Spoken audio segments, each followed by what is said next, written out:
Merry Christmas, everybody. Happy holidays and eventually Happy New Year. But hopefully you had a phenomenal Christmas if you celebrate, and hopefully you're having a fantastic holiday season for whatever holiday you thoroughly enjoy celebrating. Ricky, good morning. We are recording bright and early. How are you doing post-Christmas, and how are you doing on this fine morning? We're doing good. Christmas, we had a good time. We're open some Pokemon packs. Let's go. Yeah. How was your first Christmas as a dad? It was good. It was fun trying to take his little hand and try to just throw it on the wrapping paper and just kind of pull it down. So he's kind of opening it, even though I had to open it. But I had fun opening it because it was just a blast to kind of see the cool stuff that he's eventually going to be playing with and such. Because just it's Christmas. It's fun to celebrate, and I know he doesn't know what's going on now, but he soon eventually will, and that's kind of what we're building towards. So it was pretty cool. It was pretty fun. He played with a couple of his new toys. I think Mrs. Murph posted a video or something on Instagram about it. So he definitely had a good first Christmas. And hopefully, I was telling him when I was changing him, I was like, just because Christmas came today doesn't mean Santa's not already watching for next year. And ironically enough, Ricky, I kid you not, he stopped crying. I don't know what it was. He stopped crying. He already knows what's going on. He knows Don't he let needs him to be a fool good you. boy for Santa next year. Don't let him fool you. Nope. And then he hit me with a look, and then he stopped crying. It was great. Ricky, you're back home, right? You're in Massachusetts. How does it feel to be back on the East Coast, back in the 617 area? Yeah. It feels good to be in the same time zone as everyone else. Yeah. It just feels good to be in Boston again. A winning city, kind of. Oh, God. I don't know if we can say that after last night with the Celtics at the very least. But your overall point is definitely made. But no, it is definitely early. Thank goodness you're not back in Chicago. Otherwise, it'd be 7:30 for you that we're recording this. 7:30 a.m. start would have been rough, but that would have been very tough. I don't know if I could have done that, but anyways, where do we want to start? We have a plethora of topics to get into today. We're not playing catch up or anything. A lot has happened. We want to talk about a bunch of different topics today for today's episode. But Ricky, guide us. Where are we starting today? Well, real quick, I just want to see what you have to say about what you typed in all caps. Okay, so Ricky and I, we use StreamYard for recording Hobby Talk, and we have this private chat that we just kind of spitball ideas and talking points. So we just kind of refer to it throughout the course of each episode. And as I was typing one of the topics I wanted to talk about in all caps, because I didn't know I had my caps lock on, I said I want to talk about one thing that I want to get off my chest in regards about the Patriots. And we don't have to go super deep into it. It really has nothing to do. I thought about it. I heard about it on the radio last week. And because of my passion for the Patriots, I think the all caps is very well deserved, even though I did not have any intention to scream one thing about the Pats off my chest quick. That's exactly what I said. But what my point is during the beginning of the season, preseason, the summer and all that, people were trying to convince me and probably themselves that the Patriots could win 7, 8, 9, be a playoff games and be a playoff team. I'm like, what are we talking about? They have no offense. And sure, they have some of the defensive players returning. And this was a point that was made way back when. It's like you got a new coach, got new coordinators, brand new offense pretty much. And the defense for the most part was pretty much the same, at least personnel-wise. This is before Judon got traded. This is before Barmore got the blood clot situation. But the one point that I made and that I heard on the radio way back when is Bill Belichick. The factor of Bill Belichick is now removed, who is one of, if not the best defensive minds in all of football. And you take that out of the situation and you have a good pool of defensive players, but you take away the biggest chip out of that. And what are you left with? And that was kind of like my thing is like, listen, I like the defense, but I don't know where they're going to go with this year. And of course we fast forward, 16 weeks into the season now, whatever. And they're one of the worst defenses in football. Sure, they don't have Judon because he was traded. Sure, Barmore's been pretty much out of the lineup. I know there's other injuries, Bentley, Jabril Peppers going through the legal thing. But for the most part, that defense blows. And it's not just because of a couple injuries, Ricky. I think it's because Bill Belichick was removed from the situation. That's all I wanted to say about it. Right. Well, no, I know. I know Christian Gonzalez has been a bright spot, so that's at least we have something. And this is a bright spot offense and defense. I mean, I know I've been very critical and on Drake May. I know I was very anti-Patriots drafting Drake May. And I'm not going to say I've been proven wrong, but I am in the process of being proven wrong. And I guess we can kind of have a little Patriot segment here. I mean, this will also segue into a really good college football conversation, talking about how better players will be better developed moving forward. I think that'd be a good segue into our next topic. But Drake May's having a really good season. He's very mobile and he's able to extend plays. Through that athleticism, though, Ricky, I think a lot of people are forgetting this. He's making the offense look better than what it is. The offense just doesn't get better overnight by going from Jacoby Brissett to Drake May. Jacoby Brissett is nowhere near athletic as Drake May, and I think that needs to be highlighted because if Jacoby Brissett was athletic, he would be able to scramble. He would be able to move around. He would be able to extend plays too. All things Drake May are doing very well. And yes, Drake May's hitting the throws. He's making awesome plays with his feet and his arm. But you need to build off of that going into this offseason and into next year, something the Patriots failed to do after Mac Jones' rookie year, which was very exciting and very good, and people were very excited about that. A lot of people forget. Everyone was on the Mac Jones train around here, and I know people listening are probably like, oh, Mac Jones sucks now. They're the same ones that liked that liked Mac Jones 3 years ago. You need to build off of Drake May's successful rookie season going into next year in order to help him take that next level his sophomore season. Look at CJ Stroud. He's having a sophomore slump because they didn't help him. Diggs, sure, but like Diggs is kind of a cancer in a locker room, and we're kind of seeing that a little bit. But again, if you took that next step with Mac Jones, brought in an alpha receiver, brought in a line, brought in a legit offensive coordinator and quarterbacks coach, Mac Jones could be the quarterback right now, and he could be playing at a good level. The Patriots failed him. Don't fail Drake May.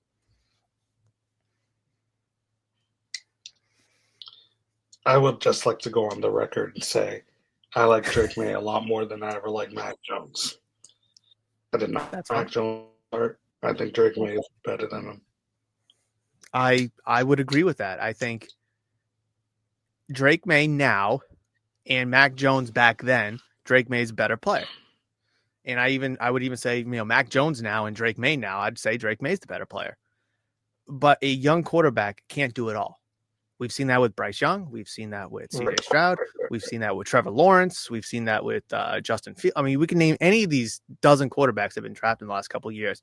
But would you at least agree with me by saying that the Patriots need to go out and improve this team to help Drake May take that next step? Oh, 1,000%. He has no weapons. That's the thing. Now, would you also go to the extent of saying that if the Patriots don't, we could see Drake May's play decline and his progression regress? Yes. Like you said, he can't do it himself. That is true. And again, I'm not going to sit here and defend Mac Jones again because I beat that horse to death. But just imagine what the team could have been if they went out and got an alpha receiver or a legit OC and an actual offensive line, because the talent and the potential was there and everyone around here loved it. Then they loved Bailey Zappi. And how'd that turn out? Nothing. Now we all love Drake May. But it's right. We just don't want to rinse and repeat ourselves. That's all I don't want to do, because I don't want to be drafting another quarterback in 3 years. I'll admit I fell for Bailey Zappi for a second.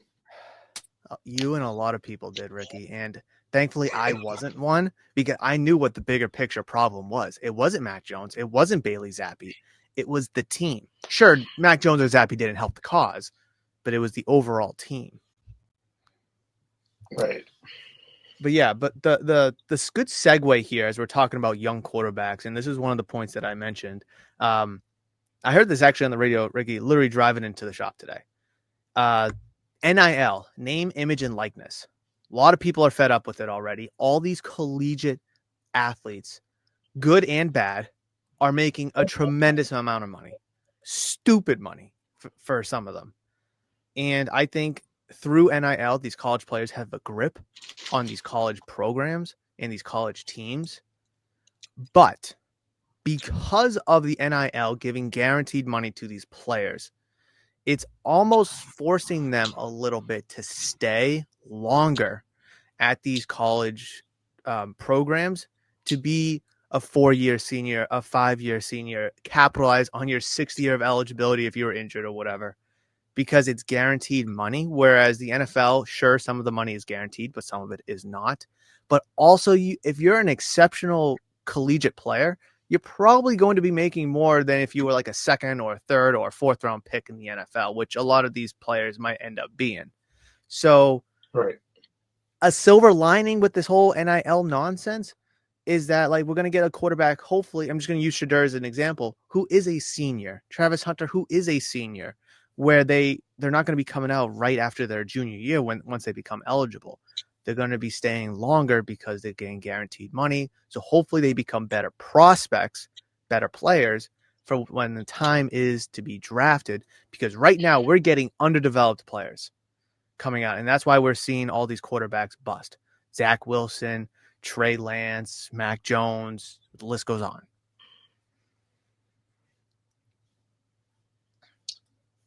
Real quick, I just want to say I can't wait to see Travis Hunter in a Patriots jersey next season. You think so? Yeah, I think so. I don't know He'll if be I've asked you available this. at 3. I don't know if I've asked you. Do you think he should be a corner back, or a wide receiver? I don't see both happening. Yeah, you can't do both.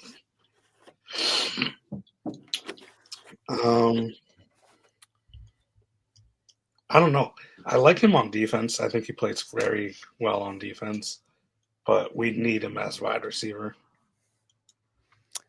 See, that's the problem. Your bigger need is a wide receiver one, not a cornerback one. And sure, it'd be nice to have him and Right. Gonzalez locking down the left and the right side of the field. But I also need somebody to be able to run a 15-yard little, in route or something and be able to catch the ball.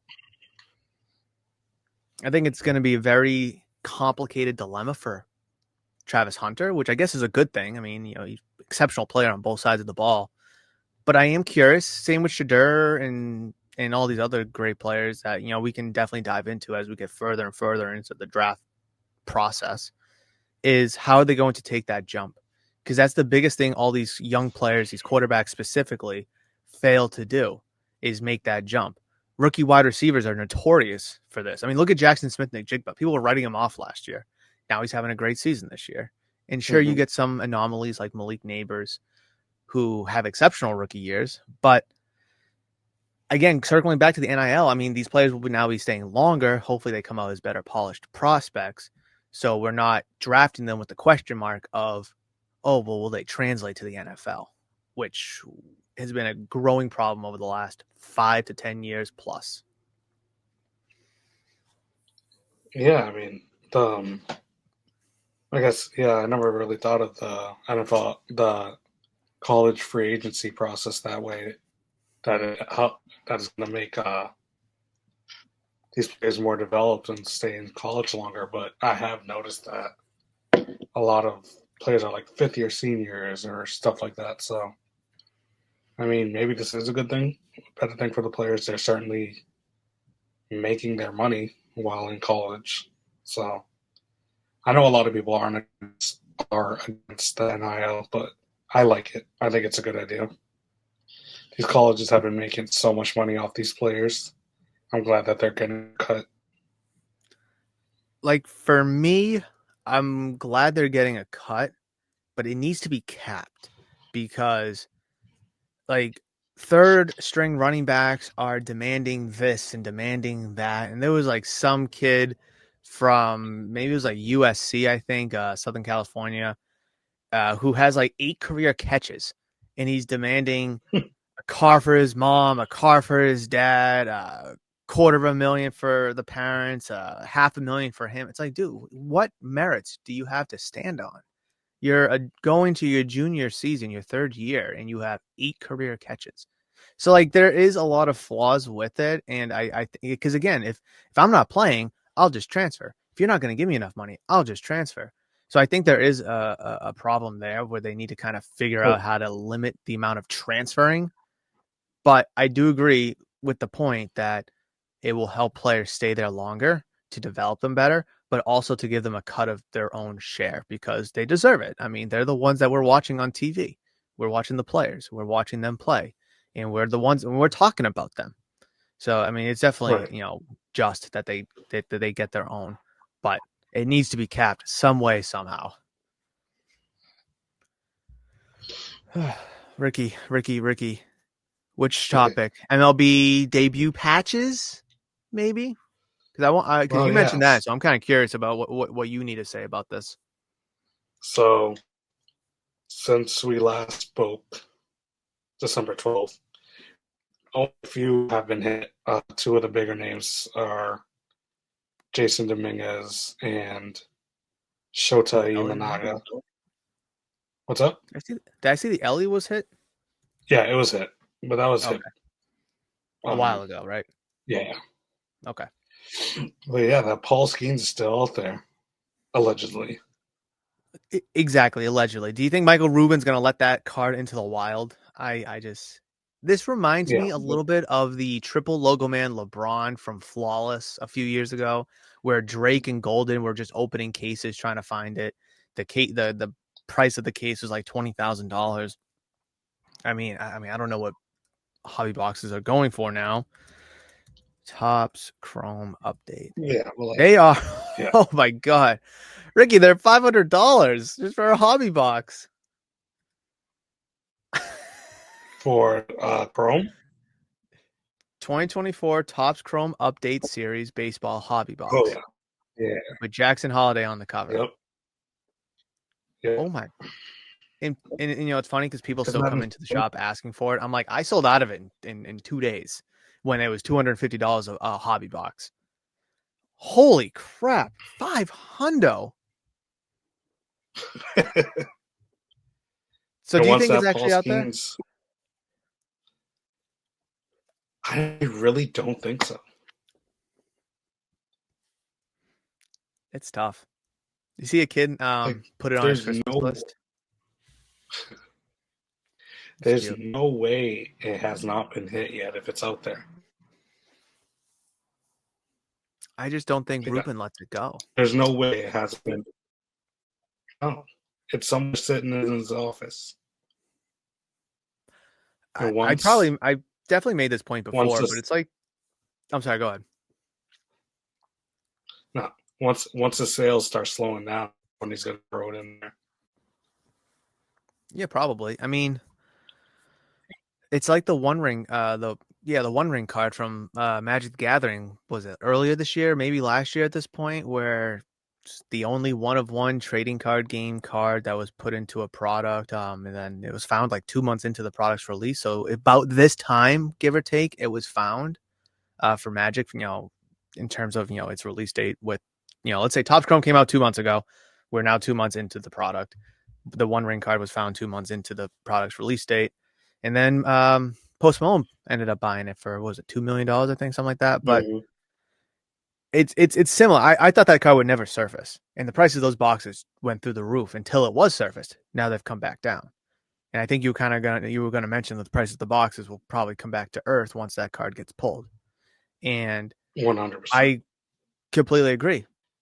How much? I mean, because I know people are buying it to hold the product. It's like I don't know why you're buying it for $500 to hold it. I mean, how much higher can it really Yeah. go? I mean, that See, like so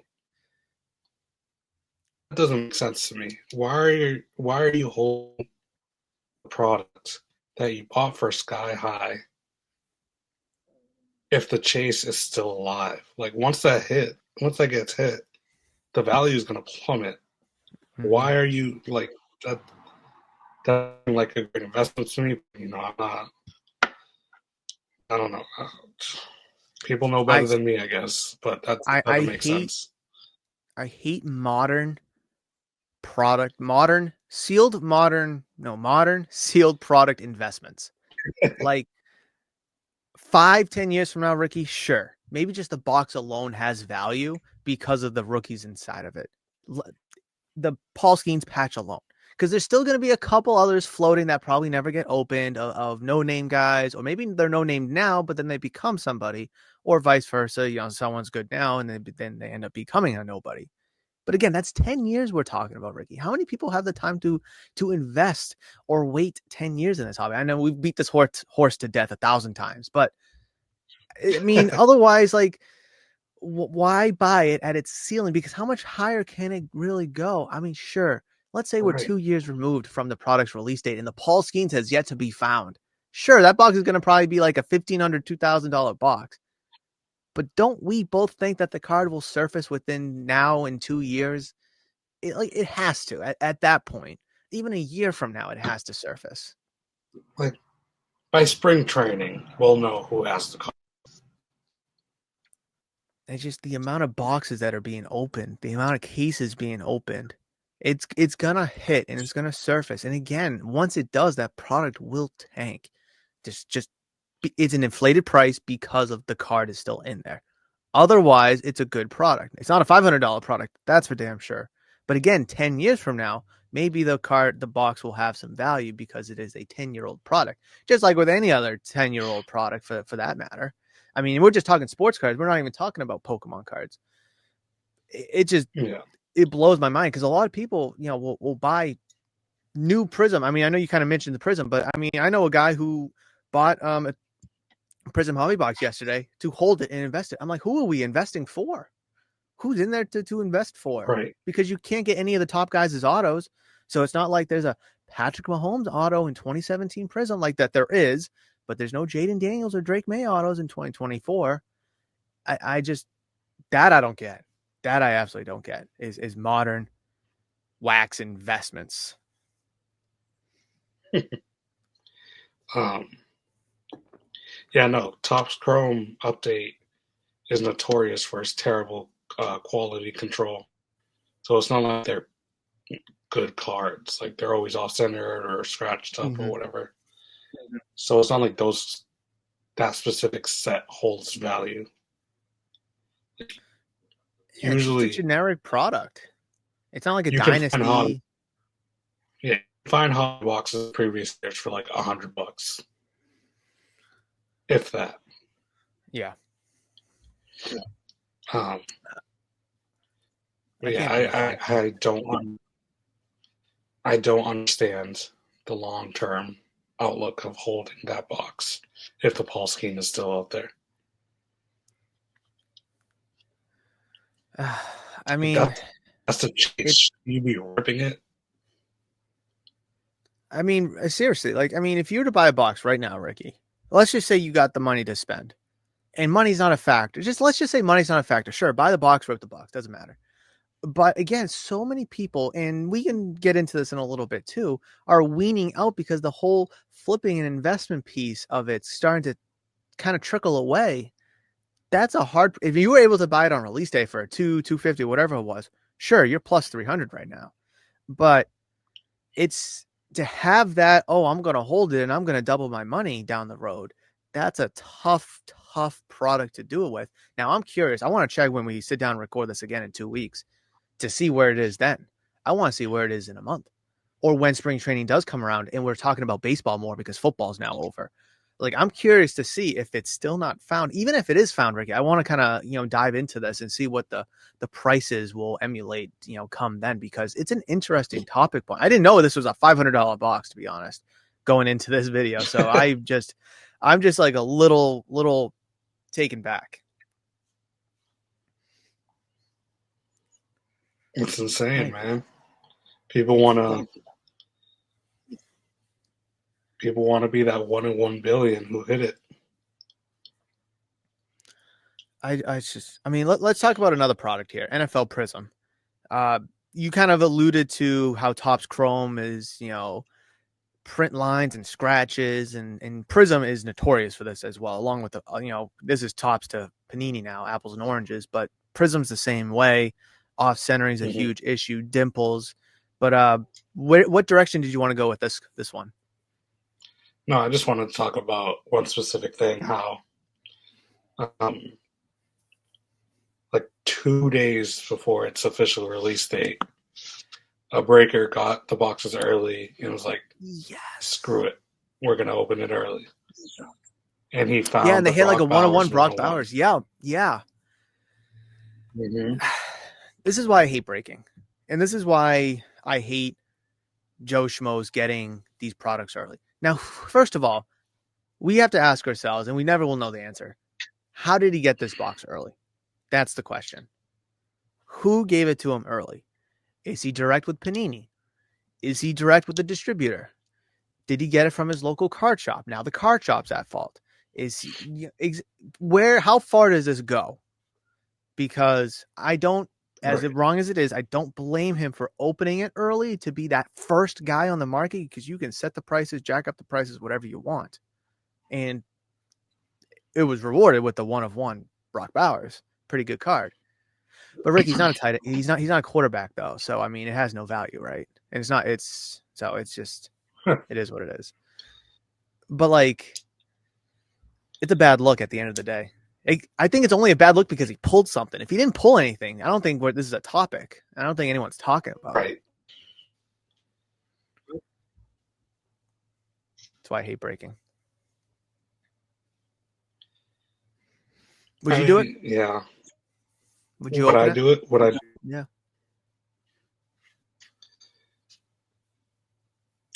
See, so that's the thing. If I had like a direct line with Panini or a distributor, or whatever, and I would get in trouble for picking it early, Mm-hmm. no, I'm not going to do it. Because then you're risking your whole allocation just to be that guy who breaks it early. But if it's for me, personal, A, I'm going to break it, but it won't be on camera. And if it Now I'm is, I'm not uploading the video until the release day. I'm glad you mentioned Not to that sound that shady, but distinction. No. It makes total sense because I'm glad you mentioned that distinction. I think that's a very important one, and I want to pick that apart a little bit because you made some good points. If it's for yourself, doesn't matter, right? Shred the box, open the box, on camera, off camera, it doesn't matter. I like how you mentioned, oh, I'll post it on release day though. Again, so you get it at like 8 in the morning, whatever, and you post it at 8:30. I mean, hypothetically, right? But right. I'm glad you mentioned the whole, oh, if I got it direct, if I got it from a distributor or whatever, I don't want to risk my allocation because I want to kind of hit this from a card shop, at least from my angle, so to speak, because as a shop, again, this is all depending on UPS, honestly, but we do get the products in early and we're not supposed to release them until release day. Now I just want to talk about sports here. I don't want to talk about Pokemon because, you can have some like tournaments if you're an LCS store, I'm sorry, an LGS store, local game shop, where you can do like tournaments like a week in advance or so. So that's a whole different realm. I don't even want to talk about that. But as a card shop, just with sports cards here, let's just focus on that. Because it explicitly says release date December 26th. That's the explicit release date, and that's not when it's supposed to hit. That's when it's supposed to hit the public. And in the whole like NDAs and the contracts you have to sign, it does state that you cannot release a product until the official release day for set by the manufacturer. So if the product's release date by Panini, by Topps, Upper Deck, whoever is December 26th, and I have it on December 23rd, legally I am not supposed to release it according to the contract that I signed with Panini, with Topps, with Southern Hobby. It doesn't matter who. So with that knowledge, it makes me think that he did not get it direct. I think he got it from somebody else, not a Panini, not a Southern, maybe his card shop, maybe Mm-hmm. his buddy has an account with whoever because they're breakers on whatnot and they gave him a box. I think that's kind of the direction that this box came from. if that makes sense. No, it makes sense. It's also, I don't know how much of it he ripped either. Like, was it one box? Was it, like a whole case? Was it a couple cases? So I feel like, I thought it was a box, but I could be wrong because I'm one not 100%. box is fishy. Just one random box that happens to have a 101 out of it. That just like it. Right. It seems tampered, lack of better terms. No, I mean, yeah, that's tough. I remember I saw Jeff Wilson threw a whole fit about it. Oh, he But it's was. like, Oh, it's gonna tank the market. yeah, he's just saying that because he's a card shop owner now. But if it was him who ripped it, he'd be over the moon. Look what we pulled. Look what we pulled early. Look what we got. Look what we got in our breaks. You should join our breaks. And like, it's funny. I was literally just thinking about like, oh, did Jeff Wilson make a video about this? But I didn't want to say anything. And he did make one good point. One good point, and it's only because he didn't open it, Ricky. And if he opened it, he wouldn't have mentioned it. It's because this hit, which although Brock Bowers is a tight end, and people care about him now, next year no one will because he's not a quarterback, and he's not going to be a rookie next year. People care about him now, and they pulled his arguably best card to date. Actually, probably is his best card to date, Mm-hmm. and that now takes a hit off the market. So if you were to buy a million Panini boxes, Prism boxes, you're not going to be able to pull that one hit. So now Jeff's not going to have a selling point of Brock Bowers, though it's not really the best selling point, but a selling point nonetheless when he goes to sell his product in his shop. But like you mentioned, if it was him that opened it, come on down to Cards HQ to get your Black Finites of whoever you want because, we have all these boxes. It's it just depends on what side you want to be on. I mean, I want to be on the side of wait till release day, but there's going to be some people who are on the other side. Yeah, whenever you get it, just open the damn thing. But it is unfortunate, but Yeah, there is a hit in it, and that's why it's a talking point. Because if there was an out of 499 of Brock Bowers, no one would be talking about this. yeah. I mean, with no real who who's the autograph chase in that set? I think it's JJ and Penix. Those are the only two like quarterbacks you can hit. Yeah, I mean, the two who aren't even playing right now. Penix Pence got is his playing first now, start. but He looked okay. yeah.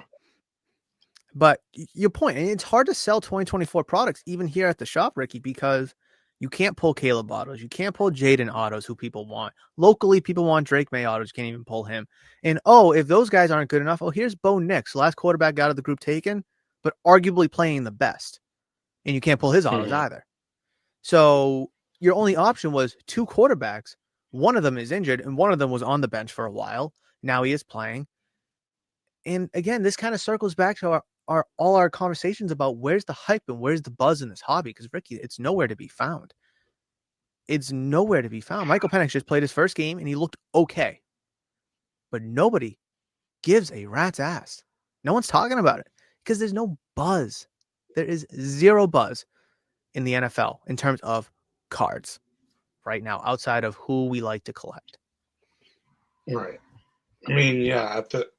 At this point, you might as well just stick to the Mahomes and the Josh Allen and the Lamar Jacksons. It's Yeah. they're they're the safest bets. Let me ask you this because this was kind of something that I agree with you. They are the safest bets, and they are still the quarterbacks that are playing the best. And we know what kind of careers they have up until this point. But when I mentioned in our little chat here, NBA has a massive problem. This was kind of the direction I wanted to take this in was the whole hype thing. So we all know, everyone watching, listening, you and I both know that the NBA has a problem. It is a viewership, attention, retention problem. The NBA is an extremely difficult product to watch just for your casual fan and even for some diehard fans, honestly. I mean, people who love the NBA, whether it's the Celtics, the Lakers, whoever, It is a tough product to watch. We've sat here and said how, we've talked about Wemby a million times. He's having a good season. Nobody cares. Now, whether that's a Topps overproducing his autograph issue or not, doesn't matter. But I think that there is a correlation between the poor product that we're watching at the arenas and on TV to the card market. Because if the NBA was a good product to watch, wouldn't that kind of attract more people to collect the cards a little bit? And since it is not a good product to watch, well, why will I buy this Luka card? Why should I buy Mm-hmm. this Steph Curry card? Oh, I mean, Steph Curry is a legend, so I guess that's a bad example. Why should I buy, whoever? It doesn't matter who it is. So if the NBA was a better product, then I do think we would be talking more about the NBA. But Ricky, besides Wemby, when was the last, and maybe some Celtics conversations here and there just because they're local to us. When was the last time we talked about this rookie or that in this? Besides Wemby, I couldn't tell you when.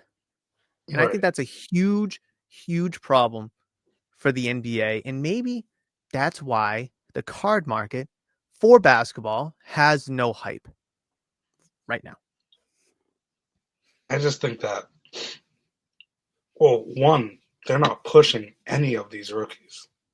Like I couldn't even tell you a single rookie, Ricky. I really have no idea. Zach Edey, Castle from UConn. I know, I I like. I know. don't even. I gotta look it up. I'm sorry, keep going, but I gotta look it up. I don't. Like. I don't even know who the first draft pick was. I know it was some French guy who went to the Hawks, but I couldn't tell you his name. I'm gonna look it up right now. There's Zakir just Risasher. I'm probably like butchered that. like Never who heard is of him. that? Never heard of him. How's he even doing this season? Wizards drafted Alex Sarr second. Never heard of him. Rockets drafted 3, Reed Shepard. I only know him because of Kentucky, so I did watch him. But if you weren't a Kentucky fan, then you probably never heard of him either. Then we got Castle, number 4 to the Spurs. Pistons drafted Ron Holland the second from the G League Ignite. Never heard of him. I mean, I honestly, besides the Kentucky players, I don't think I've ever heard of. Oh, there's one guy from Providence. Oh, that's fun. But I've never heard of any of these guys. That's a problem. That's a Yeah, problem. there's just no like they're not marketing them at all. Like it might be because there's not much to market and they're not doing too crazy. But yeah, I just think the NBA as a whole is just hard. You were saying it's just hard to watch with all these fouls and soft sacks and all that. 3-point, chuck them up. I mean, Yeah, that's it's no defense, no plays, no game plan. It's street ball out there. It's the YMCA. That's what it is. I pulled up right. Resacher's stats. You might be blown away. Are you sitting down? Are you ready for Okay. this? Are you ready for this? I am. Keep in mind, this is the number 1 overall pick from the 2024 NBA draft. He's played 30 games, Ricky, God. with 23.4 minutes per game. He is shooting 39.5% from the field, the total field, 27.3% from 3, 68.6% from the free throw line. So we got some tidying up to do there. 10.6 points per game. I'd like to see a little bit more from the number 1 overall pick, but I'll take it.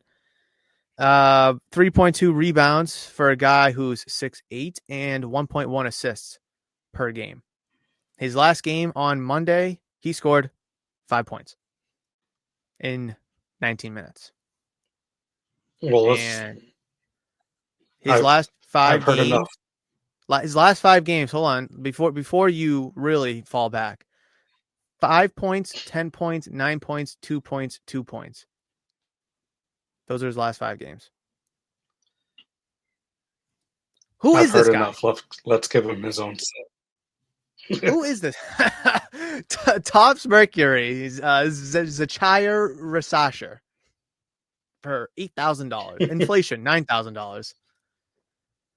But like, this is the problem, Ricky. Is like we don't know who this guy is. I mean, whether we love him or not, we know who Zion is, who went number one overall. Whether you like him or not, we know who LeBron James was at the time, at least. I mean, we know for the majority of times who the number one overall pick was. Markelle Fultz, one of the biggest busts in history, but we knew who he was coming out of college. He was a very good point guard out of Washington. He just didn't translate to the NBA, and the kid sucked. But at least we knew who he was.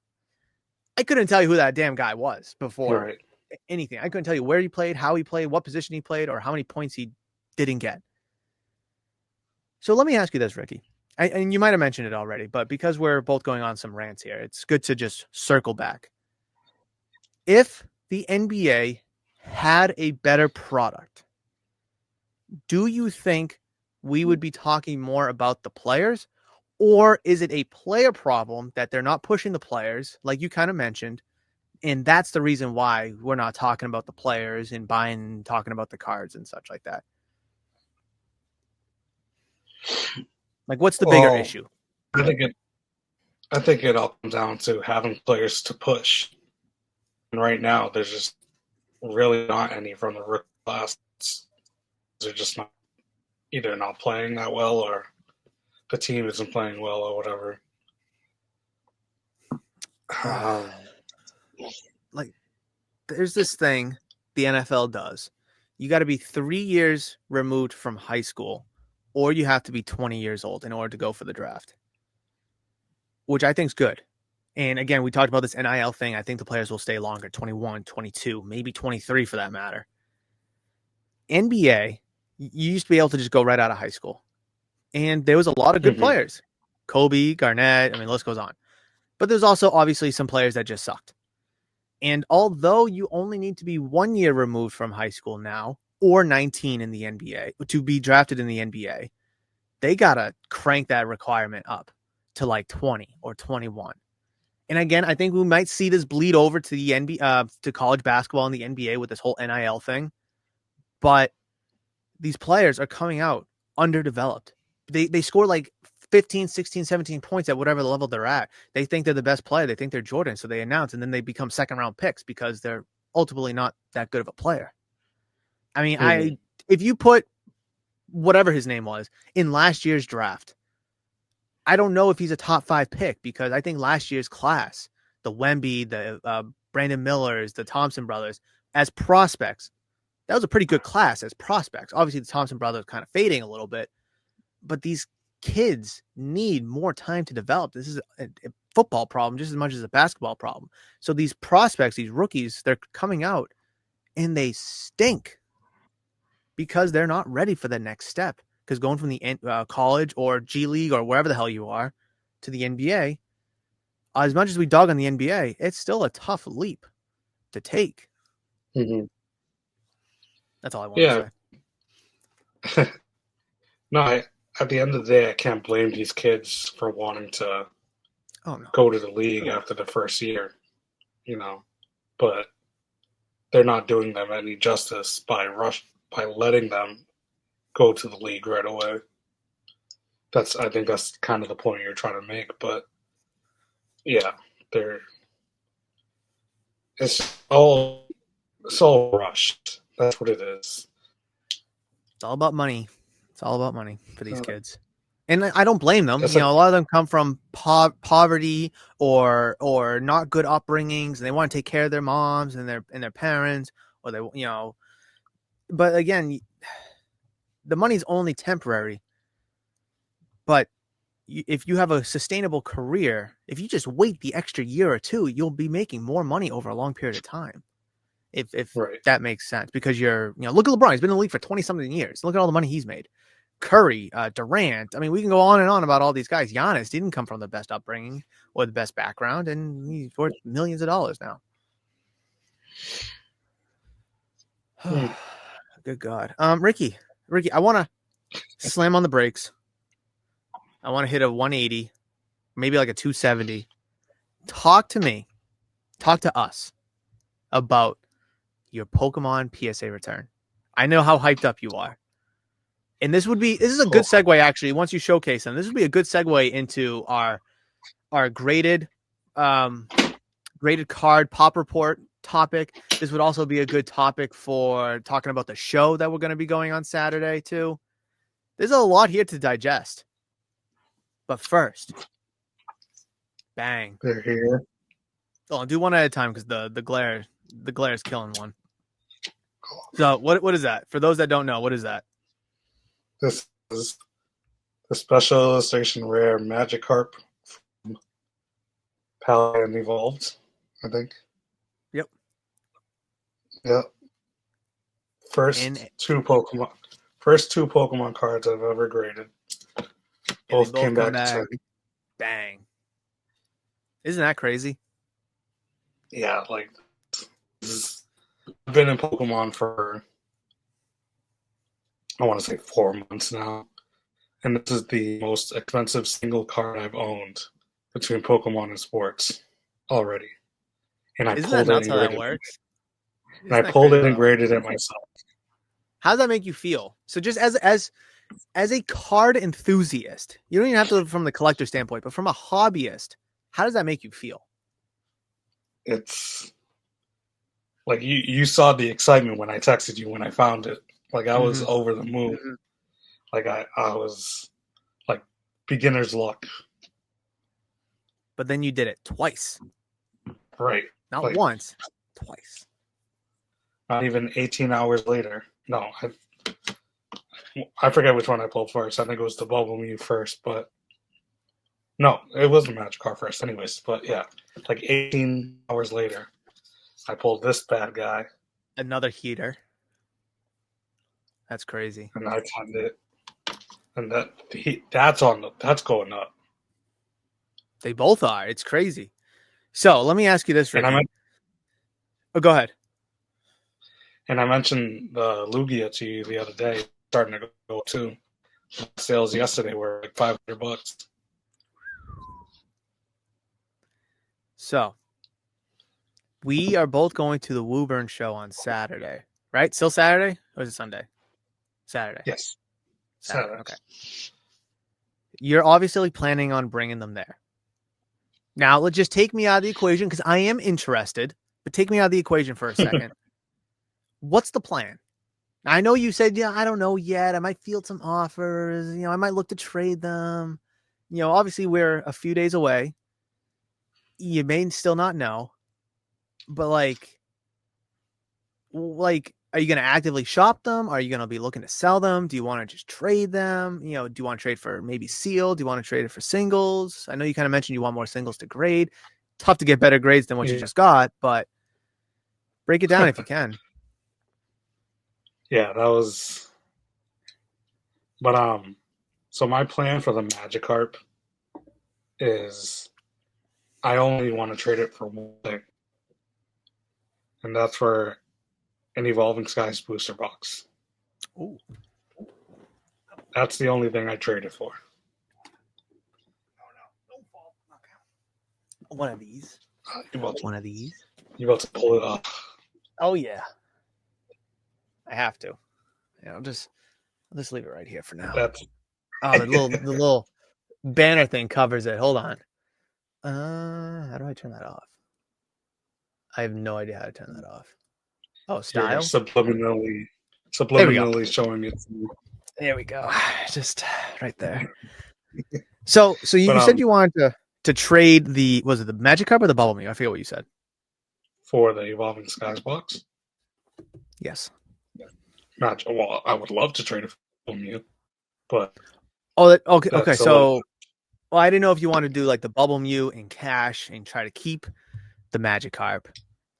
I'd rather keep the Bubble Mew than the Magikarp now. Why is that? Because while the Magikarp is high right now, the Bubble Mew is rising. The Magikarp is kind of steady while the Bubble Mew is starting to go up. So kind of want to keep that, let it become a $600, $700 card. Excuse me. Well, that's what it's at right now. Oh, 600. I last saw it was at $5. This Yeah, is no, nuts. selling 600 now. But That's nuts. yeah. So like I said, I'm still new to the market. I'm not still 100% on how the stuff works, but it seems like the magic is kind of peak right now. So I kind of want to get the most out of it can while it's high. Hmm. Um, Smart. while, while the bubble mu is going up. So if I don't necessarily get the number I want for it, I do not mind holding it at all because I have other stuff I could sell, and I Hmm. have an order to say right now, and I have one that I'm building right now. So I don't necessarily need to get rid of the bubble mu, but I would very much like to trade or sell the Magikarp soon. Okay, so let me ask you that. You just said you're putting a submission together. Let's say you're not able to trade or sell the two cards. Are you gonna try to go to the show actively looking to buy, or are you kind of dead set on trying to sell and or trade what you have? No, I'm definitely going to the show to buy. Um, Probably not buying any wax unless the evolving guys, of course. Just because A little dust on it. I need to block that with my I need to block it with my hand so I don't get tempted. But yeah, smell around. It doesn't. Yeah, I don't know. Smelled something. I don't know. It's been smelling weird. I think it's just stale air. I think that's what I smelled. Yeah, But I but mean, it's good to have a plan and a strategy set into place. I mean, whether it's you going to the show or anyone else, whether it's me or the little Timmy, whoever, or even Big John, um, got to have some kind of plan going in because yeah, just I feel like if you just go in kind of willy nilly, you're either going to spend too much money or you're not going to buy anything at all. And I think there's like very little in mm-hmm. between. At the national this past year, I wanted to go through bargain boxes. Like, what was it? The first day I think I wanted to do it, and then on the last day I wanted Pokemon cards, and the other days I kind of wanted to look for the sports and the graded Oh, stuff. And I wasn't able to find any Pokemon on that last day, unfortunately. But I didn't get anything. I think I got like one thing. But the other days I had my plans, and though I may have diverted from my plans every once in a while, but my plans stay true. And that's totally okay by going to shows, having a plan and kind of pivoting. Ricky, you're looking to maybe sell or trade the Magic card. But if something else is available, you'll pivot from just doing that into doing whatever. You kind of had a reaction to something. What was it? oh no, I was just looking at the TCG player value of Evolving Skies box. What is it? The market price is at 956. Maybe a buy. Maybe. Maybe. I Wait, I remember was hoping I evolving. Oh, I gotta spell evolving right. Skies booster box. Damn. I remember. Fun little story, Ricky. You might you might not like this. Oh, this one has like the little tag. I just noticed this actually. Mine still has like a tag on it that's like oh, the price tag. ripped off. Yeah, I Oh, just noticed that. Maybe I just need to get another one then. Um, I got this in a deal from remember Steve and Carlo? yes. So got it from Steve. This Primal Clash in one other box. I forget what that other box was. And then some other slabs too. For like 1,300, I think it was. It's like $700 in slabs, the box, Primal Clash, and then whatever the third box was. I forget what the third box was. This was back in January though. So the average market price for this box at the time was like $400. Honestly. And now it's surfacing to $1,000 box. It's been teetering around like 9 to 1,100 for a little bit. I don't want to say it's plateaued, Mm-hmm. but it's been steady for a little bit. Now this price tag is going to bother the crap out of me. I'm going to try to get it off. I'm gonna go for it. Don't. No, hold on. Just talk about something while I do this.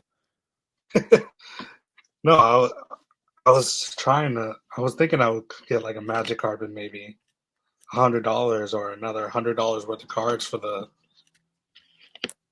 no get the Evolve Skies booster box and like $100 or $100 worth of cards for the Magic card, but it seems like it's gonna have to be a straight up trade now. Like it was never Bang. like that. No, that's just that was. I think age on that sticker wasn't my favor. All right, I gotta put this box back before I'm tempted to open it. Ah.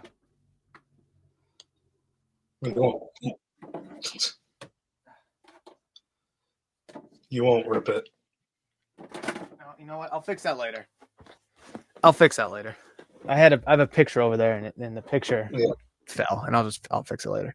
No, I will not open it. You are absolutely correct. I do not have the kahunas to open that box. If I had two of them, maybe I would do like an anniversary stream or something, or maybe even a break. You buy per pack, something like that.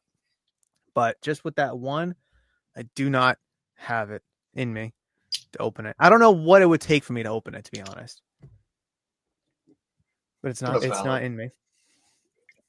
Would you open it? No.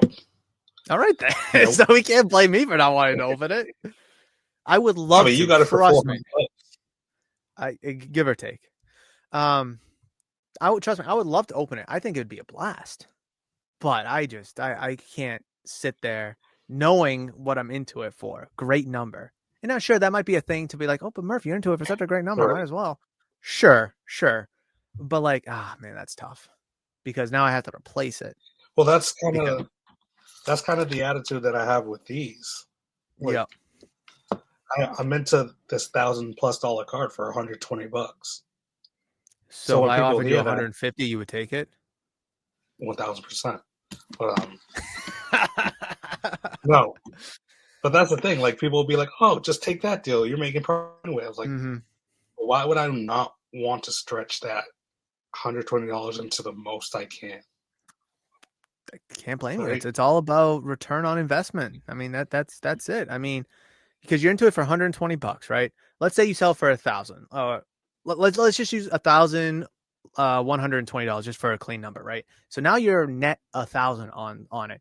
Now you can either pocket that money, and now you personally are living lavishly on $1,000, paycheck, right? Or you can take that $1,000 and recycle it back into other stuff to make that now next $1,000 that you just spent, and maybe get $1,500 or even $2,000 out of it, and just rinse and repeat. And I think that's what a lot of people try to do. Some do it more successfully than others.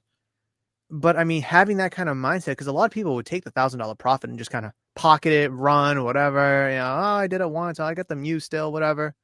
But if you can just hunker down and roll it over into something else, whatever that something else is, but just rinse and repeat. I mean, you're playing with $1,000 cards right now. Soon you could be playing with $2,000, $3,000, $4,000 cards if you play your cards right. Whereas, a lot of people have aspirations to kind of fiddle with the higher valued cards, though they don't have the budget for it. But all it takes is one card. I mean, you're into over $120. One card, it's $1,000. Just blink of an eye overnight. And that's the beauty of this hobby. Yeah. So crazy. I still can't believe I did it. It's crazy how you did it in less than 24 hours. Less than 24 hours. You're like, let me rip this. Let me rip it again. And just bang. Bang. So, I bought 4 Paldean Fates ETBs from a guy for $140, mind you. They're going for like 70 each now because of the volume. 140 divided by 4. I have ripped 3 of them. $35. $35 per. So I have ripped the first 3, got nothing. So I was just letting the 4th marinate on my shelf. Like, all right. I didn't even know if I wanted to rip it. I was just selling it just while it's high. Um, but yeah, I ended up ripping it because I got the itch one day and I was bored, and I got the Mew. Bang. Didn't you open one of them, the Paldean Fates ETBs, on the 1 year anniversary stream? I'd have to go back and look, but I feel like I know you opened something, but I forget what you opened. I opened something. I forget what it was. That's going to bother me. I want to say it was. But yeah. Whatever. And then for Magikarp, I feel bad, kind of. Not really. But I bought it from this girl on Facebook who was just, trying to clear space. So she sold me this and the ETB, right? Yeah. She sold me that. Paldean Evolved and a Crown Zenith ETB for like $60 total. Killer. The deals. The deals. She said it's been sitting on her shelf for a couple of years, just taking up space. Get out of here. So I ripped one ETB. Like, it took me one ETB to get this guy. It's funny you mentioned that because I kind of want a small story. So I brought some product home one night for Mrs. Murph and I to open. And I forget why. I think I wanted to rip them to just have fun with her or whatever. And, because we both like opening. And I brought some like random boxes home. I honestly forget what boxes, but whatever boxes they were, they had Paldea Evolved packs in them. It might have been like some Charizard premium collection boxes, maybe some like Salazar boxes. It was definitely well before like Twilight and I believe Temporal came out. So really only thing on the market was like Scarlet Base, Paldea Evolved, and maybe like Obsidian Flames and Paradox Rift, maybe just for packs. Open this box, and inside this premium collection EX box was the Magikarp that I had. And the funny thing is, Ricky, people will avoid those boxes like it's the plague. So let me put this in hindsight. Everybody under the earth, or everybody on the earth, wants Surging Sparks right now. I sold out of my boosters and ETBs like not even a week after release date, but people still come on in looking for Surging Sparks. So what I do is I tell them, I'm like, oh, unfortunately, I'm out of boosters and ETBs and single packs, but I have this wonderful product, the Ogerpong EX box, which some people may be familiar of, some people might not be. It's a premium collection box around Ogerpong, one of the newer Pokemons. That has 2 Surging Sparks packs in it, plus 2 Twilight, plus 2 Stellar. So some good packs. People will not touch it with a 39.5-foot pole just because it's a premium collection EX box. It blows my mind. Now, some of those EX V boxes are garbage, admittedly, but when everybody wants Surging Sparks, that product has it. And that's the only thing I at least have that has it. And if you did the math, it's a $40 MSRP box. It's about $5 and change a pack, not including all the promos and goodies that you get inside of it. The Magikarp that I pulled came from, I believe it was the Charizard Premium Collection box. So you can pull hits out of those boxes, but it's just crazy to me that people will avoid those boxes. They want nothing to do with it. No matter if it was, even if there was Evolving Skies in it, they wouldn't touch it. It's like, why not? Makes no sense to me. Well, isn't it kind of the same idea that you tell me that like loose packs aren't all that crazy? Well, loose packs, yes, because we don't know where these packs are coming from. The packs from these EX boxes, they're coming from in EX. Hold on, you know what? I'm gonna get some. All right. So this is the first thing I could grab. There's Brilliant Stars in here. There's Chilling Rain. I like Chilling Fusion Rain. Strike. Fusion. And something else out of this box here. They're not copy and paste, but I do believe certain boxes of this will have Evolving Skies in them. But again, how 6 much is packs that? in here. Oh, I don't know what it goes for now, but retail, this was a $40 box. I still have my old sticker on it from when it first came out. So Lucario V Star collection. Hopefully my point can be made. All right, so right now it's like a $50 box. So it's gone up a little bit. Okay. Let's call it $50. So you get 6 packs inside. So it's not $5 a pack, but let's just say $5 a pack. Let's say $6 a pack, which for Brilliant Stars, Fusion, Chilling Rain, that's not that bad of a price. So 6 times 6 is 36. So you're paying $36 for 6 packs. You get all the goodies inside, which I know a lot of people could care less about. Even if these were $7 a pack, that's still not that bad. But people will still avoid these for some reason. I don't know why. But you can still pull good hits out of it. Now the difference between these and loose packs is we know where these packs are coming from. They're coming from right in here. But with loose packs, if I just pull a random pack, who knows where that came from? Who knows if it's been weighed? Right. Can't weigh this box. So that's kind of like my disdain for loose packs is like could have been weighed, it could have been resealed.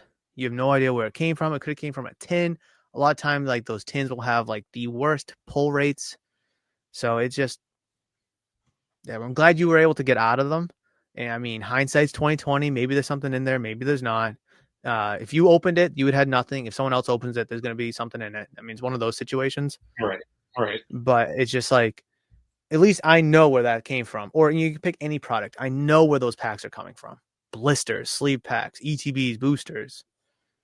You know, those packs, like I said, loose packs, I mean, they're so weighable, especially the Sword and Shield ones. They're so weighable. That was a good Pokemon conversation. That was very, very enjoyable. I'm glad that we're sprinkling Pokemon into our topics and our conversations here on Hobby Talk because we've talked about sports for so long and so often. And I think we're both wanting to kind of step back from the sports conversations and talk about something that we both are enjoying, and that's Pokemon. Because as we've harped on several times, there's no excitement in basketball. There's no excitement in football right now. Baseball is really only exciting because the Paul Skeens patch card hasn't been pulled, and it's also in the off season too. It Ricky, sucks because I feel like the next most exciting thing that's going to happen in the sports card industry is Fanatics taking over, and that's yeah, not for another year. yeah. So like, I mean, I do think, and I know a lot of people are very pessimistic about this, but I really do think that once Fanatics takes over, again, can't get much worse than Panini right now. Cannot get worse. So that's why I'm optimistic and hopeful. But I do think that they do have a good vision. I just hope that they don't think like Panini. Oh, we have the license for everything, so we control everything, and we can do whatever we want, whether you like it or not. Yeah, Fanatics will control everything. Yeah, Fanatics can do whatever they want, but I still think that they're going to give us better products, better quality products, hopefully, fingers crossed on that one, than Panini. Because Panini got greedy, they got lazy, they got lackadaisical, and I'm hoping, so far I haven't seen it from Topps and Fanatics, but I'm hoping that they don't do the same. But again, they could, and it'll backfire. Otherwise, all I have is hope and optimism because it can't get much worse than Panini. I mean, yeah. At the end of the day, all you can be is optimistic. That's it. And I think a lot of people who like to open sports products specifically should be optimistic as well. I mean, again, it can't get much worse. There's nothing really else to look forward to because everything Panini puts out is just so bland. Or there's like a huge gaping hole because there's no top quarterback autos to pull. There's no game use patches to pull. So it's like, why are we opening this for a black finite? That's, I mean, there's like 2 dozen other one of one cards on the market. So it's like, what makes this one so special? Kind of a thing. Right. Interesting comment that you or topic you want to talk about was tax season, Ricky. I have a general idea, but you want to elaborate on that? I'm actually kind of curious. No, I was just wanted to brush over the fact that some people do this hobby and flipper and stuff for a job. Mm-hmm. So Now the tax season is, let's say, a week away. It starts in a week. Just got to make sure you have all your stuff aligned. You want to make sure A if lot. you cross that threshold, Yeah, $600. because they will. No, not yet, not yet. Not Um, yet. I No, think that's good. this year is 5,000, and I think next year was going to be 2,500 or something like that. Will they eventually But get to 600, or are they just I think that's been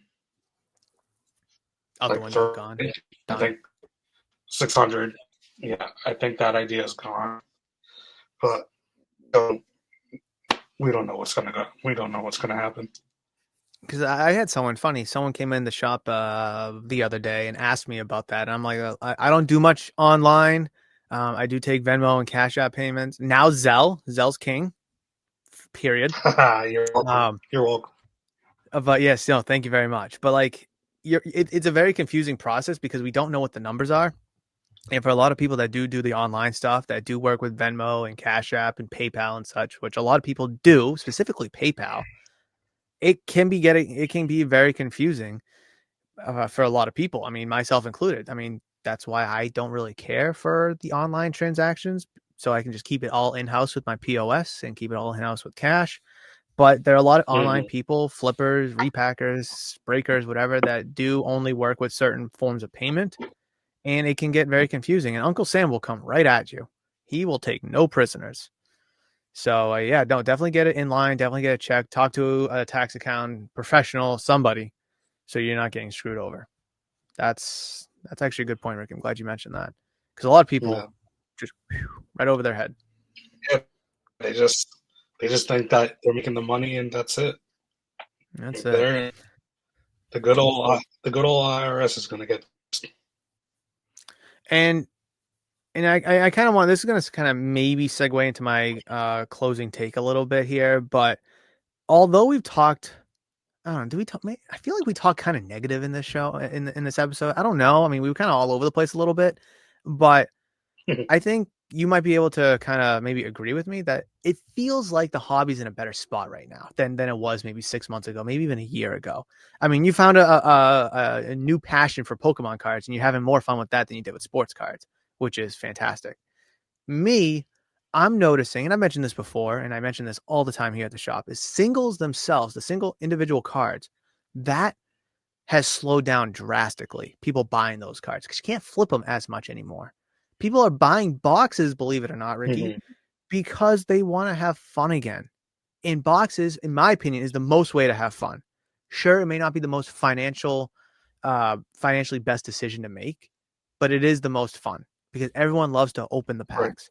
And I think a lot of people, collectors specifically, are possibly, and I think are getting back to the roots of the hobby. And that's collecting, that's opening, that's having fun.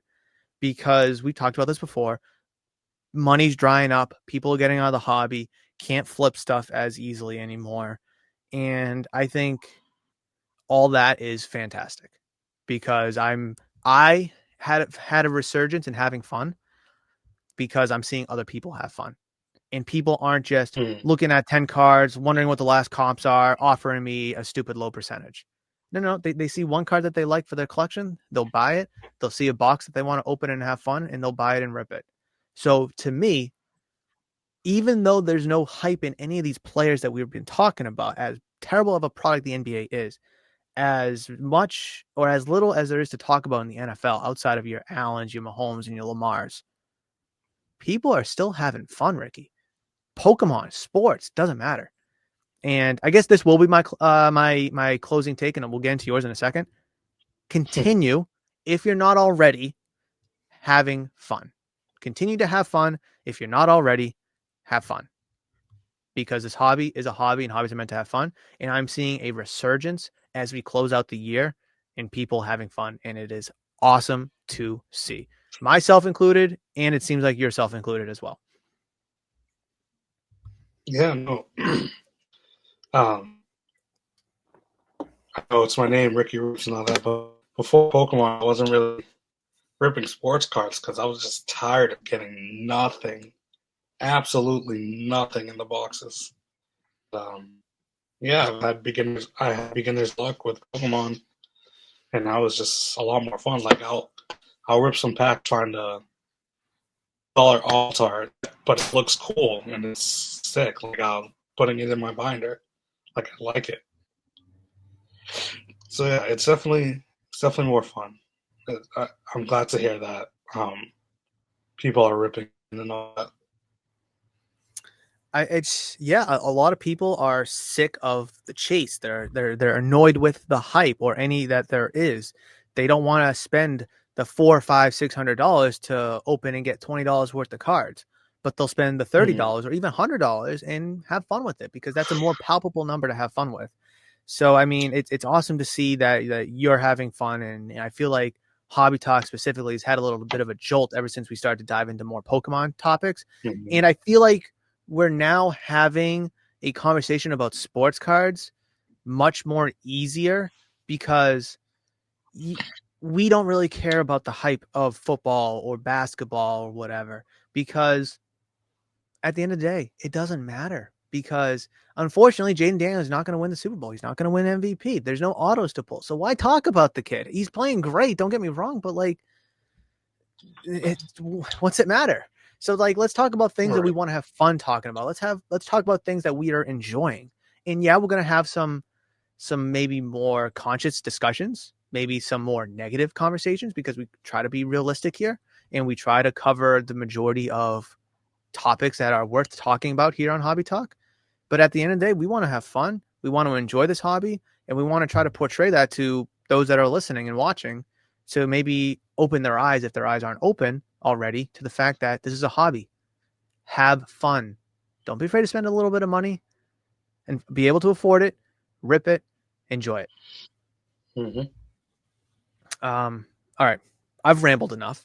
Ricky, did you get to your closing take yet? I know you No, kind but of, okay. I just want to just make sure you're getting ahead. Like for the show, I'm going in with a plan.